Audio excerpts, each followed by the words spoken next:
ఏం చేసినావు నువ్వు? అంటే ఇప్పుడు అది రాను చూడమ్మా, దాని పేపర్ ఉంది కదా, పేపర్ మా బ్లౌజ్ అది వీక్ చూసిన మొత్తం ఎక్కువ తెల్లి ఉందని చెప్తానా. నువ్వు గమ్మైతే ఏం చేయలేదా? నిజం చెప్పు, ఇప్పుడు నిజం చెప్పు. నిజంగా ఏం చేసినావు నువ్వు? అసలు గమ్ము కోసం ఎందుకుపోయినావు? నా పేడ ఎత్తుకొచ్చుకోనీకే. నీ పేడ ఎత్తికించుకోవడానికి గమ్ తీసుకున్నావా?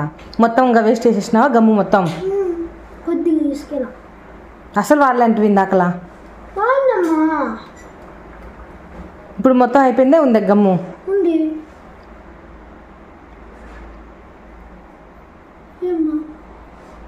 నిజంగా గమ్ము ఏం వేస్ట్ చేయలే కదా?